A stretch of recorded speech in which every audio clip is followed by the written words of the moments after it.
Imagine a night when the most powerful people in the kingdom gathered to honor the Buddha.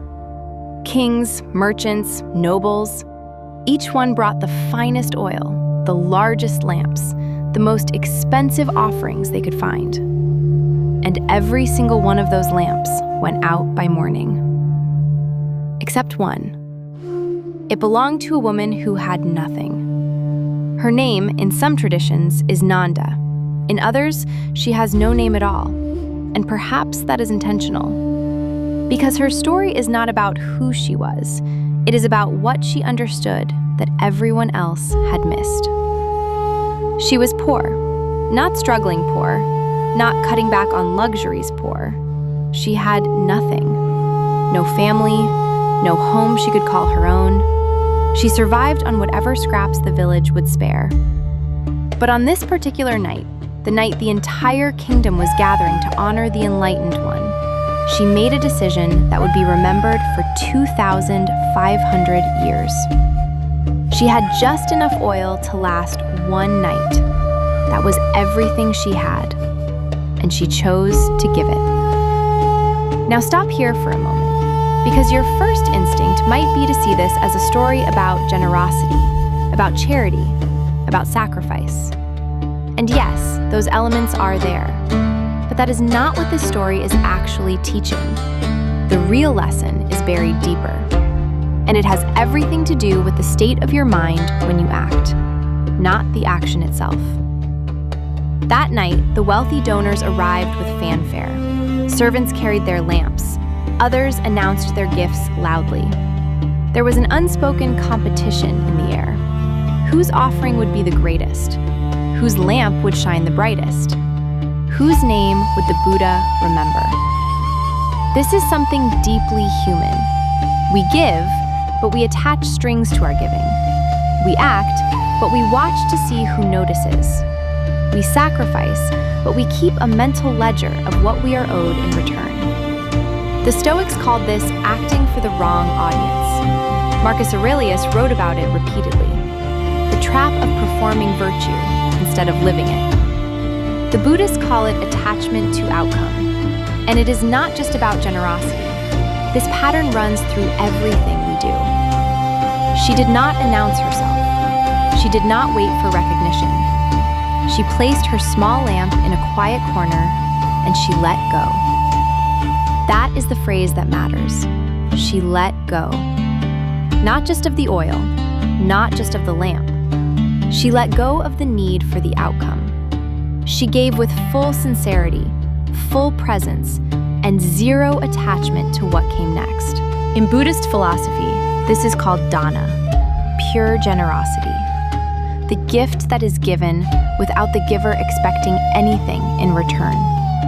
Not gratitude, not recognition, not even good karma, consciously sought. It is perhaps the hardest form of action there is, because the human mind is wired to keep score. Modern psychology has a name for what Nanda demonstrated. It is called non-contingent self-worth, the ability to act from a place of completeness rather than from a place of need. Most of us operate in the opposite mode. We give to receive. We perform to be validated. We work hard to prove something. We love conditionally. We help strategically. And none of this is necessarily malicious. It is deeply programmed. From childhood, we learn that rewards follow performance, that love is earned, that recognition comes to those who demonstrate value. So we build an identity around outcomes, around results, around what other people think. And then we wonder why we feel anxious, exhausted, and hollow, even when we succeed. Because success built on attachment is a trap. The moment the outcome changes, and it always does, the foundation collapses. Nanda had no foundation to collapse. She had already released everything. By morning, every lamp in that courtyard had gone dark.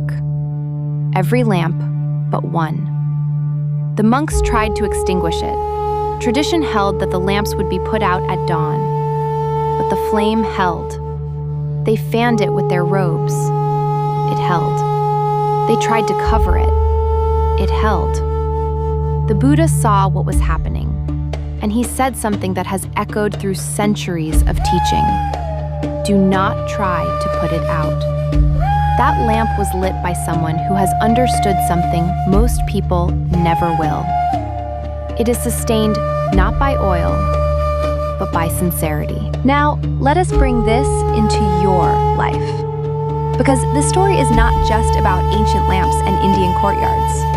Think about the last time you worked on something and found yourself constantly checking for validation, refreshing the page, wondering what people would think, performing the effort rather than actually doing the work. Or the last time you helped someone, and somewhere in the back of your mind, you were aware of the ledger, of what you were owed. Or the last time you set a goal, and the moment the results were not coming fast enough, you abandoned it, because you were attached to the outcome more than you were committed to the process.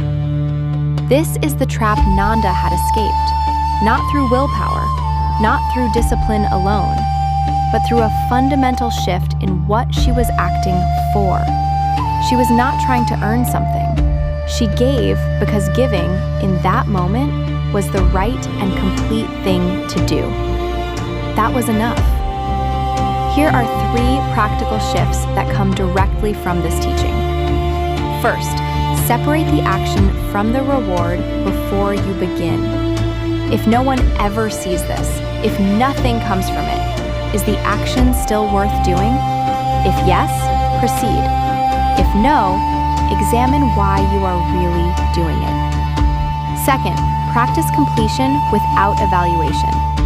Finish a task and resist the urge to immediately check how it performed. A workout you do not post. Work you submit without obsessing over the response. Third, notice the scorekeeping. The moment you catch yourself tallying what you are owed, pause. That is the attachment speaking. Observe it, name it, let it pass. This is the rewiring.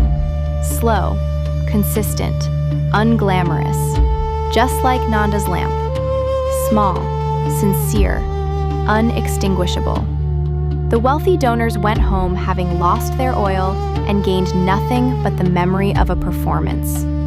Nanda went home having given everything and having lost nothing. You are not the outcome. You are the intention. You are the action. And if you bring your full sincerity to what you do, nothing can extinguish that. Not failure, not rejection, not time. Rewire the way you act, not for the result, for the truth of the action itself. That is where real strength lives. I am Rewire Strong, and this is just the beginning.